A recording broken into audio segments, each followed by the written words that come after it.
இங்க 12 வயசு இருக்கிற ஒரு சின்ன பையன் அவங்க அப்பா அம்மா மேல ஒரு கேஸ் தரான். ஏன்னா அவங்க வீட்டுல சாப்பாடுக்கே வழி இல்லாம ஏகப்பட்ட குழந்தைய பெத்து வச்சிருக்காங்க. எல்லாருமே 10க்கு 10 ரூம்ல ஒருத்தருக்கு ஒருத்தர் இடிச்சுக்கிட்டே தான் படுத்திருக்காங்க. அதுல இந்த பையன் மட்டும்தான் கொஞ்சம் பெரிய பையனா இருக்கான். ஸ்கூலுக்கு போக வேண்டிய வயசுல இவன் வேலை பார்த்து அதுல வர சம்பளத்தை வச்சுதான் இவங்க குடும்பமே சாப்பிட்டுட்டு இருக்காங்க.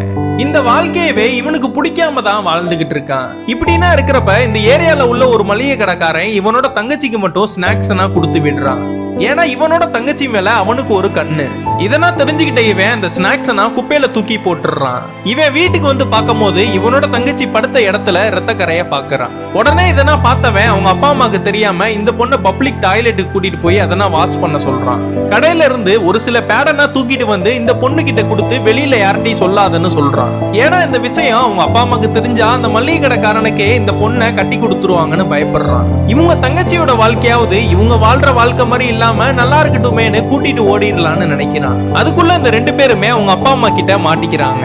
இந்த பையன் பயந்த மாதிரியே இந்த பொண்ணை மளிகை கடைக்காரனுக்கே கட்டி வச்சிடுறாங்க. இந்த கோவத்திலேயே இவன் வீட்டை விட்டு வெளியில போய் சாப்பாடுக்கே ரொம்ப கஷ்டப்பட்டுட்டு இருக்கான். எங்கேயாச்சும் வேலை கேட்டு பொழைச்சுக்கலான்னு பார்த்தா இவன் வேலை பார்க்கிற எல்லா இடத்துலயுமே பர்த் சர்டிபிகேட் கேக்குறாங்க. அந்த சர்டிபிகேட் எடுக்கிறதுக்காக மறுபடியும் இவங்க வீட்டுக்கு போறான். கல்யாணம் பண்ணி கொடுத்த அந்த தங்கச்சி சின்ன வயசுலயே மாசமானனால பிரசவத்திலேயே இறந்து போயிடுறா. நான் அவளை சொல்லியும் என் தங்கச்சிய அவனுக்கு கல்யாணம் பண்ணி கொடுத்து என் தங்கச்சிய கொன்னுட்டீங்களேன்னு ஒரு கத்தியை எடுத்துட்டு போய் அந்த ஆத்திரத்திலேயே அந்த மளிகை கடைக்காரனை போட்டு தள்ளிடுறான். அந்த கடைக்காரனை குத்துனனால இவனை ஜெயில தூக்கி போட்டுறாங்க. இந்த மாதிரியான இடத்துல இருந்தாலும் திருட மாட்டோம் பிச்சை எடுக்க மாட்டோம்னு ஒரு நல்ல வாழ்க்கைய வாழணும்னு நினைச்ச இந்த பையன் ஜெயில இருக்கான். அவங்க அம்மாவை போய் பாக்குறப்ப மறுபடியும் அவங்க பிரெக்னண்டா இருக்காங்க.